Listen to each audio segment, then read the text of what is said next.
entity, and it is easier to take possession of a person's mind. Does it mean that it's more difficult to influence a person if he keeps his thoughts in purity? Yes, absolutely. When faced with various religions, it is very difficult to influence Muslims. They are in a constant connection with the egregore. They do namaz every day and read prayers on a daily basis. They are constantly under some kind of a dome, so it is very difficult to influence them.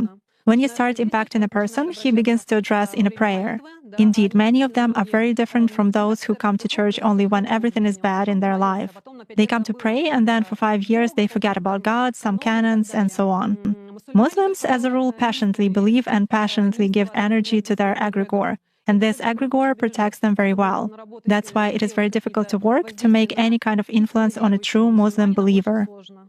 Is this some kind of a good egregore? Well, for them, yes. This egregore is good for adepts who contribute good energy to it. How do you sense it? For instance, you have found an energy trace of such person. What's next? Do you try to drag him somehow to visualize this threat and you fail? Or how do you do that? It disappears. I cannot get a grip on it. I focus on it, but something immediately knocks me out of the flow, just like that. Or I visualize a person in front of me clearly and can affect him even at a mental level, but some image is not created in my mind at all. I even look at a photo, reproduce an image, but it vanishes from my mind. Thus, I can clearly see that a person is covered with something. Does this only work with Muslims? It does for me. আমরা একজন কালো জাদু চর্চাকারী which অথবা ডাইনির বক্তব্য শুনলাম।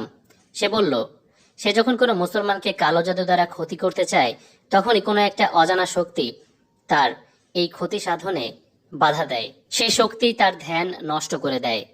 মুসলমান কোনো ব্যক্তিকে কল্পনা করে তার ক্ষতি সাধন করতে চাইলে তার সেই কল্পনা ভ্যানিশ হয়ে যায়, যার জন্য অন্যান্য ধর্মাবলম্বীদের চাইতে মুসলমানদেরকে ক্ষতি করা তার জন্য খুবই কষ্টকর বলে সে জানিয়েছে।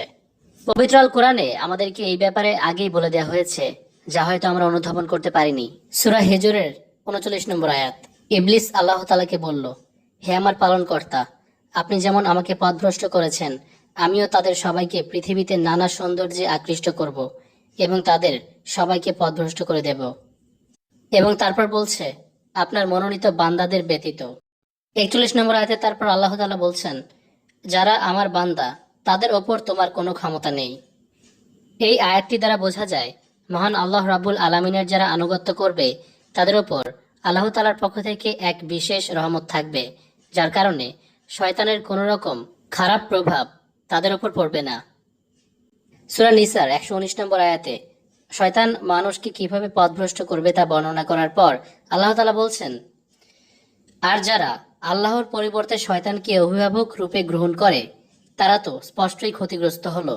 সুতরাং এখানে বোঝাই যাচ্ছে যে আল্লাহর গাইডেন্সের মধ্যে থাকলে, আল্লাহ তাআলার আনুগত্য করলে একটা বিশেষ প্রোটেকশন পাওয়া যায়।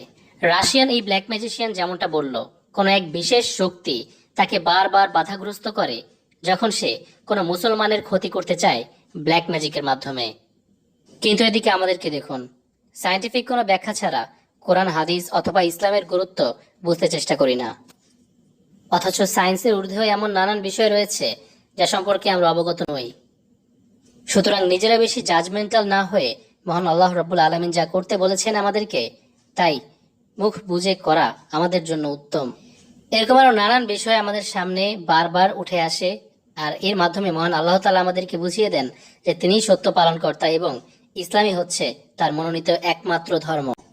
এখন হয়তো অনেকে জিজ্ঞেস করতে পারে যে এই মহিলা কি ইসলাম ধর্ম গ্রহণ করেছে, আর যদি না করে থাকে তবে কেন করেনি। অ্যাকচুয়ালি উইচক্রাফট যারা চর্চা করে বা ডাইনি বিদ্যার চর্চাকারীরা বিশেষ কোনো সত্তাকে বিশ্বাস করে ঠিকই, কিন্তু তারা বাস্তবে পথভ্রষ্ট। তারা সত্তায় বিশ্বাস করে ঠিকই, কিন্তু জানে না বা কোনো ধারণাই নেই যে কার কাছে গিয়ে মাথা নত করতে হবে, কে তাদের পালনকর্তা। অবজারভেশনের জন্য এরকম কিছু অকাল্ট গ্রুপে আমি যুক্ত রয়েছে। সেখানকার বেশিরভাগ মানুষের ধারণাই নেই সৃষ্টিকর্তার গুরুত্ব কতটুকু। তাই তারা শয়তানের কাছেও যদি ব্ল্যাক ম্যাজিক করে কোনো কিছু হাসিল করতে পারে সেটিকে ভালো মনে করে। তো আশা করছি বিষয়টি বুঝতে পেরেছেন। আজকে ভিডিওটি ভালো লাগলে অবশ্যই চ্যানেলটি সাবস্ক্রাইব করবেন।